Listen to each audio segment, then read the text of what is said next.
Quand on pense aux fêtes musulmanes, on a souvent plein d'images en tête. Mais en réalité, combien y en a-t-il d'officielles, de vraiment fondamentales? La réponse va peut-être surprendre. Il n'y en a que 2. Et pourtant, chacune de ces 2 fêtes, c'est tout un univers de sens à la fois spirituel et social. C'est ce qu'on va explorer ensemble. Alors voilà le plan. On va d'abord voir quelles sont ces 2 fameuses fêtes. Puis, on va zoomer sur la première, l'Aïd al-Fitr, celle qui vient juste après le Ramadan. Ensuite, on passera à la deuxième, l'Aïd al-Adha, la grande fête du sacrifice. Et pour finir, on verra ce qui les relie, ce fil rouge qui est vraiment au cœur de tout, l'esprit de communauté et de partage. Alors, commençons par le commencement. Le mot Aïd, en arabe, ça veut dire fête. Tout simple. Mais attention, il ne faut pas s'y tromper. Dans la tradition islamique, c'est bien plus qu'un simple jour de congé. C'est un moment vraiment puissant, un moment de renouveau, à la fois pour la foi personnelle et pour toute la communauté. Et voilà, ce chiffre 2, c'est vraiment le chiffre clé. Pourquoi? Parce que, bien sûr, il y a plein de célébrations culturelles différentes selon les pays musulmans. Mais au niveau religieux, il n'y a que ces 2-là qui sont universels, officiels, reconnus par tous les musulmans, où qu'ils soient dans le monde.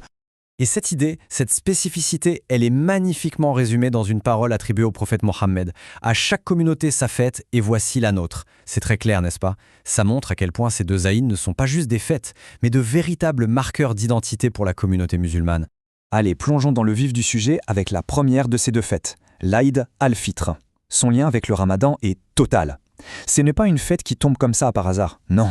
Elle est la conclusion logique, la récompense attendue après un mois entier de jeûne et d'efforts.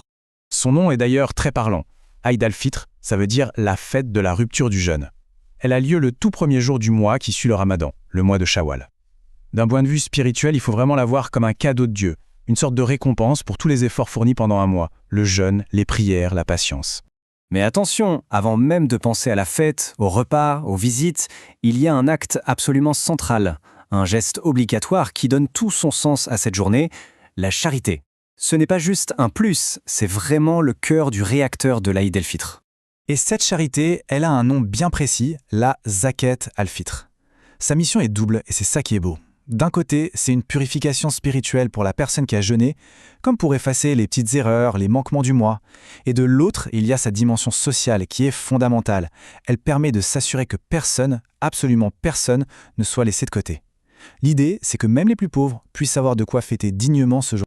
Maintenant, passons à la deuxième grande fête, l'Aïd al-Adha. Là, on change complètement d'histoire. On est transporté dans un récit d'une puissance incroyable. Un récit de foi absolue qui trouve son origine dans un épisode bien connu de la vie du prophète Abraham. Alors cette histoire, on peut la voir en 3 temps forts. D'abord, l'épreuve divine. Dieu demande à Abraham, à travers un songe, de sacrifier ce qu'il a de plus cher au monde, son propre fils Ismaël. Ensuite vient l'acte de soumission totale. Le père et le fils, tous les 2, acceptent cette volonté divine sans la moindre hésitation. Et enfin, le dénouement, la miséricorde. Au tout dernier moment, Dieu envoie un bélier pour prendre la place de l'enfant. Ce qui est célébré ici, ce n'est pas le sacrifice en lui-même, mais bien cette foi inébranlable. Et pour bien comprendre la profondeur de cet acte, il faut écouter la réponse d'Ismaël, telle qu'elle est rapportée dans le Coran. C'est juste bouleversant. Face à cette annonce, il n'y a ni panique, ni révolte.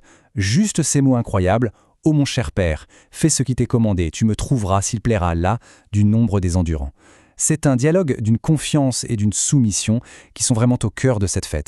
Donc, pour commémorer ce geste de foi ultime, la tradition veut que les musulmans qui en ont les moyens sacrifient un animal. Mais attention, l'acte ne s'arrête surtout pas là, bien au contraire. Le plus important, c'est le partage. La viande est traditionnellement divisée en 3 parts égales.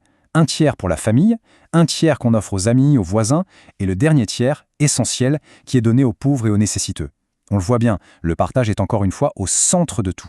Ok, on a vu l'Aïd al-Fitr d'un côté et l'Aïd al-Adha de l'autre. On pourrait penser qu'elles sont très différentes, mais en fait, si on creuse un peu, on se rend compte qu'elles partagent un ADN commun, un ensemble de valeurs qui définissent vraiment ce qu'est l'esprit de l'Aïd. Faisons une petite comparaison rapide pour que ce soit bien clair. D'un côté, on a l'Aïd al-Fitr, qu'on appelle parfois la petite fête. Elle marque la fin du Ramadan et célèbre la gratitude. Son acte clé, c'est un don de nourriture, la zakat. De l'autre côté, l'Aïd al-Adha, la grande fête, qui se déroule pendant la période du pèlerinage à la Mecque. Elle commémore le sacrifice et l'obéissance, et son acte clé, c'est un don de viande, l'oudia. 2 moments, 2 histoires, mais au fond, un seul et même esprit de générosité. Et d'ailleurs, dans la façon de les célébrer, ces 2 fêtes se ressemblent énormément. La journée commence typiquement par une grande prière collective, en plein air si possible. Ensuite, c'est le moment des visites. On va voir la famille, les amis. C'est l'occasion de pardonner, de renforcer les liens. On partage des repas, on offre des cadeaux aux enfants. Et tout au long de la journée, l'idée est de garder à l'esprit ceux qui ont moins de chance et de profiter de ce moment pour renouveler son engagement spirituel. Parce que oui, célébrer l'Aïd, c'est aussi une question de juste milieu, d'éthique. L'esprit de la fête, il encourage tout ce qui resserre les liens, la générosité, la joie, le pardon, la réconciliation. Mais en même temps, il met en garde contre les excès. Il invite à éviter le gaspillage, les dépenses démesurées et surtout à ne pas oublier la dimension spirituelle au profit du seul aspect matériel de la fête. Et il y a un verset du Coran qui résume parfaitement cette idée, surtout pour l'Aïd al-Adha. Il dit « Ni leur chair, ni leur sang n'atteignent Allah, mais ce qui l'atteint est la piété de votre part. » C'est une phrase d'une profondeur immense. Elle nous dit que ce qui compte aux yeux de Dieu, ce n'est pas l'acte matériel en lui-même, la viande du sacrifice par exemple. Non, ce qui compte, c'est l'intention derrière, la conscience, la piété qui anime le geste. C'est une magnifique leçon sur ce qu'est la foi. Et tout ça, finalement, ça nous amène à une réflexion plus large. On parle de traditions qui ont des milliers d'années, fondées sur des notions de foi, de sacrifice, de communauté. Alors la question qu'on peut se poser, c'est comment ces traditions anciennes continuent-elles aujourd'hui de résonner si fort et de donner un sens à la vie de milliards de personnes ? C'est une question qui, bien sûr, dépasse largement le cadre de ces 2 jours de fête.